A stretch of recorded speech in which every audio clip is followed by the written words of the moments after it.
Hola a todos, ¿cómo están? Bienvenidos a esta presentación. Mi nombre es Kelly Tapia Maturana, estudiante de la maestría en Ciencias Naturales y Matemáticas de la Universidad Pontificia Bolivariana en su sede de Medellín, Colombia. Bien, vamos a estudiar el lenguaje simbólico y su relación con el conocimiento científico a través del siguiente interrogante.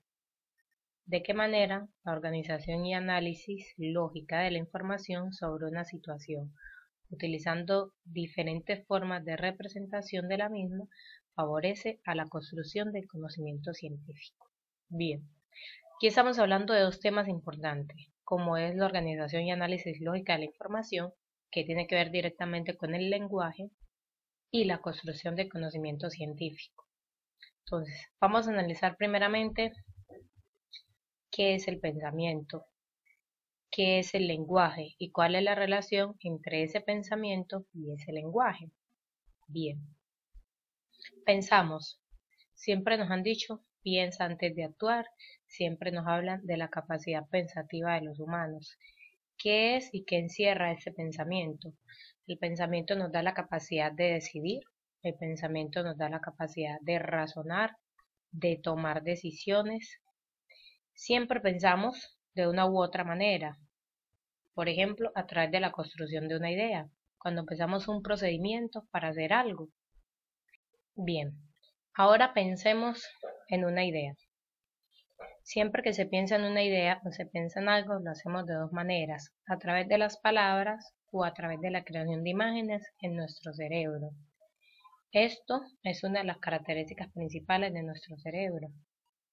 Bien, todo esto está relacionado con esos códigos que establece el lenguaje. Enseguida ahondaremos un poquito más en esa estructura que hace el pensamiento. Ahora, analicemos el concepto de lenguaje que ha sido debatido por diferentes autores, como Watson, como Chomsky, como Pavio y Beck, entre otros. Bien. En sí, esta definición del lenguaje siempre ha sido debatida. En diferentes autores hay cosas generales como que es una serie de signos y códigos, es un proceso donde hay un emisor y un receptor, es un proceso que depende directamente del contexto. Esto es porque cada individuo, dependiendo del lugar donde crece, donde se desarrolla, adquiere su propio lenguaje y sus propios códigos y símbolos.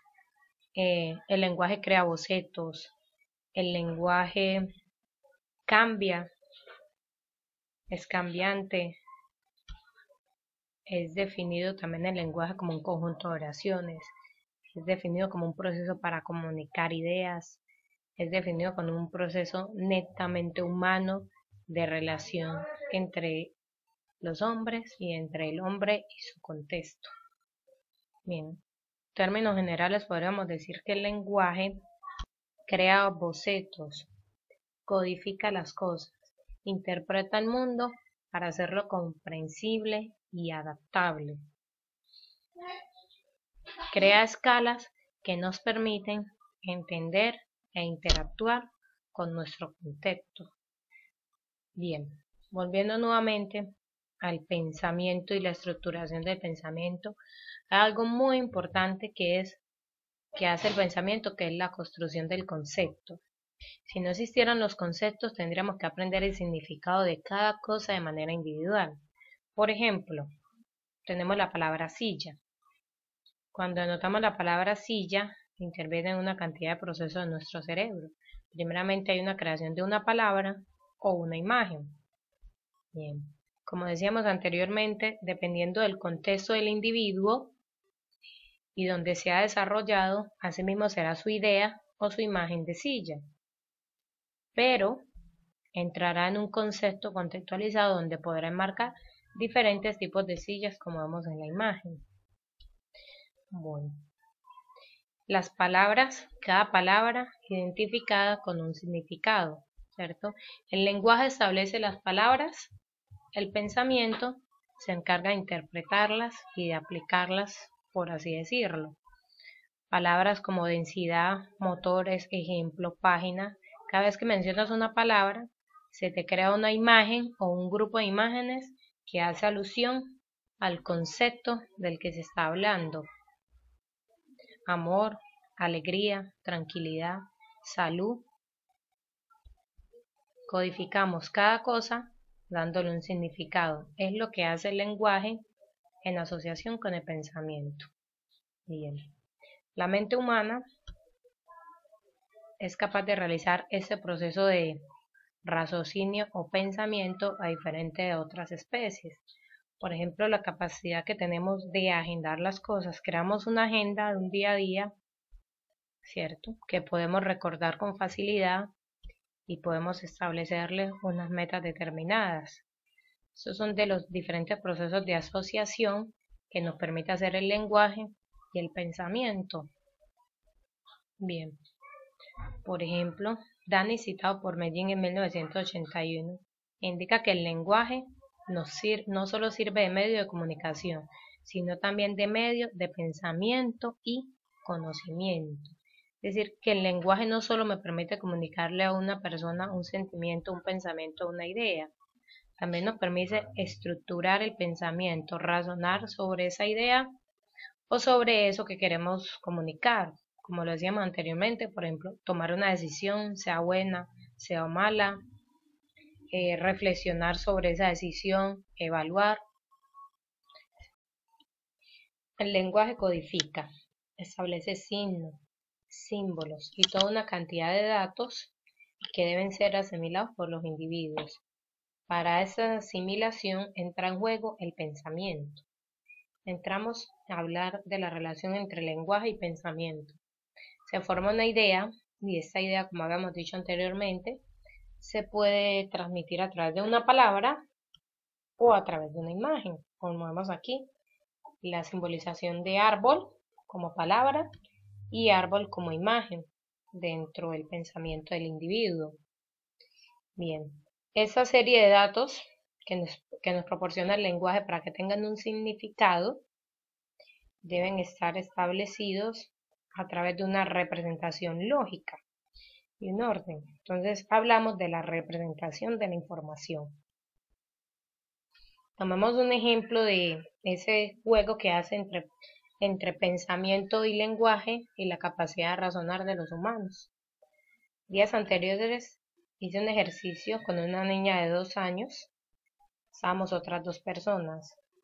Consistía en pasarle una pelota a la niña y la niña tenía que volverla sin decirle el orden lógico o la manera como debía pasar la pelota. Entonces un individuo le pasaba la pelota a la niña la devolvía por un lado, ese individuo se la pasaba a ese formando una especie de triángulo. En un momento del ejercicio, uno de los individuos retrocede la pelota hacia la niña y la niña devuelve la pelota al lado contrario. Quiere decir que la niña hizo un proceso de raciocinio, de análisis, de asociación mental, interactuó su pensamiento con su lenguaje. Bien. Continuemos entonces hablando de la importancia de esta representación de la información y vayamos directamente a debatir nuestra pregunta principal.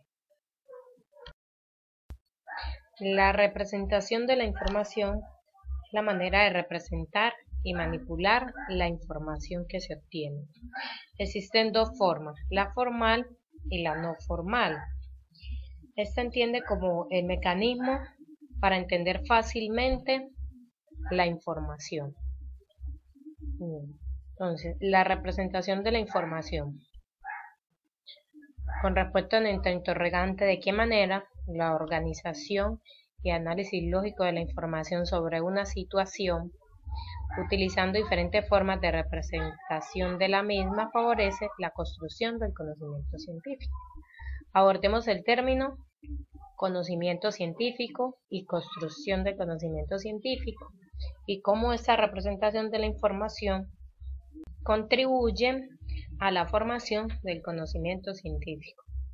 Para eso analizaremos primero qué es el conocimiento científico, cómo se construye.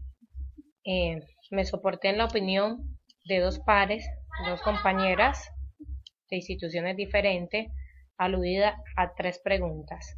¿Qué es el conocimiento científico? cómo lo construyen en sus estudiantes y cómo la representación de la información aporta a la construcción de este conocimiento. Hablamos con la magíster licenciada en Biología y Química, Silena Tapia Maturana, de la Institución Educativa San Antonio de Padua, de Támesis, Antioquia. Y ella define conocimiento científico como el conjunto de saberes producto de un procedimiento de investigación científica. Por su parte, la docente Heidi Paula Romaña Caballero, de la Institución Educativa El Salvador de Pueblo Rico, Antioquia, licenciada en Biología y Química, determina el conocimiento científico como un conjunto de ideas críticas que nos dan una explicación o el camino a la adquisición y verificación del conocimiento. Es el camino, gracias a la aplicación, que se puede dar a los enfoques y fenómenos. Bien. No es el método científico en sí lo que estamos estudiando, pero es la construcción de este y la manera de representar la información lo que vamos a analizar. Entonces, el conocimiento científico es una aproximación crítica a la realidad. Con respecto a lo de la construcción del conocimiento, se hace a través del proceso de indagación que se genera de cuestionamientos o problemas cotidianos de los estudiantes, orientados por el docente y fundamentados en el mismo conocimiento científico. La docente Heidi Paula, por su parte, nos dice que a sus estudiantes les permite manifestar sus inquietudes en torno a la ciencia, y partiendo de esta realiza investigaciones. Si los temas se tornan interesantes para ellos, gracias a sus mismas inquietudes, les interesará investigar y afianzar sus conocimientos. Verificar teorías y descartar hipótesis previamente formuladas, vivir la experiencia y compartirla con sus compañeros. Con respecto a nuestra tercera pregunta de la relación de la representación de la información con la construcción de conocimiento científico, la magíster Silena Tapia nos aporta que en la medida que éstas construyen un modelo de representación exteriorizado y que permite su análisis, comunicación y concertación. Bien, decíamos entonces, el conocimiento científico parte del querer conocer el mundo, de entenderlo y de aprender a vivir en él mismo. Eso es uno de los principales principios del conocimiento científico. Bien, desde tiempos antiguos. Observemos un ejemplo en el video de Bear Grylls, a prueba de todo, el programa Discovery Channel, cómo el conocimiento científico sirve para la supervivencia. Ahora es lo suficientemente profundo para nadar y estar en el río me permitirá avanzar mucho más rápido.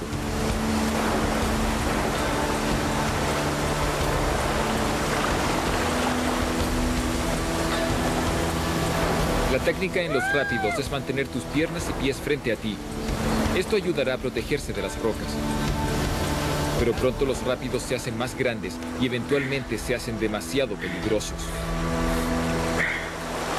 Por fin llegué a este gran río y esa ha sido mi meta principal desde el inicio del viaje, llegar al gran río, pero es más grande de lo que creí y también tiene unos rápidos muy grandes, lo que significa que es muy riesgoso bajar solo por mis propios medios. Necesito encontrar algo que me ayude. Necesito hacer algún tipo de bote. Estos ríos son las carreteras del Amazonas, y si construyo uno, me llevará a los poblados. Avanzo menos de 2 kilómetros por hora a lo largo del río, pero vi un grupo de árboles que serán mi oportunidad de salir de aquí. El árbol balsa, y los pueden reconocer por su corteza pintada de gris y por sus hojas con distintiva forma de abanico. Es muy suave y flotante.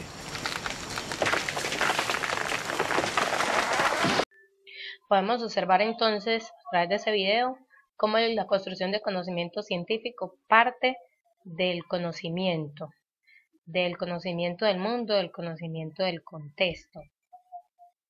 Bien, del descubrir. La ciencia parte de la creencia de que el mundo puede ser ordenado por arreglo humano, y eso es lo que se pretende construir. Entonces, ese arreglo humano tiene que ver directamente con la representación que se dé de las situaciones acerca del conocimiento científico. Aquí observamos que la ciencia consiste en una serie de preposiciones en orden. Estas preposiciones precisamente hacen referencia a la representación que se le da a la información. Cada ciencia tiene su representación. Las ciencias naturales en sí, la ciencia, el conocimiento científico, tiene su propia manera de representar la información, en un orden lógico, en una manera. Básicamente, para organizar y representar esa información, se utiliza la investigación mediada por el método científico. ¿De qué parte el método científico? Toda investigación y toda construcción de conocimiento científico debe partir de una pregunta. Esa pregunta parte de un proceso de observación, entendiendo pues como la observación no solamente como el hecho de mirar, sino de interactuar con la realidad. Partiendo de esa observación, se requiere tener una representación de toda la información de la ciencia, de toda la información de este conocimiento científico, clara y establecida, para poder llevar el orden lógico del método científico. Bien, de esta manera vemos pues la importancia de tener las situaciones con respecto a la construcción del conocimiento científico, esas situaciones de representación de la información en un estado analítico, en un estado organizado, como lo es el método científico, por ejemplo, es uno de los ejemplos de la representación de la información que permite en situaciones específicas la construcción del conocimiento científico, a partir de una observación, de esa observación generan preguntas, esas preguntas permiten generar hipótesis, ¿sí? Esas hipótesis me permiten llevar una experimentación y así sucesivamente. Es un círculo que permite crear representaciones claras de los conocimientos científicos, lo que permite obviamente la construcción del conocimiento científico.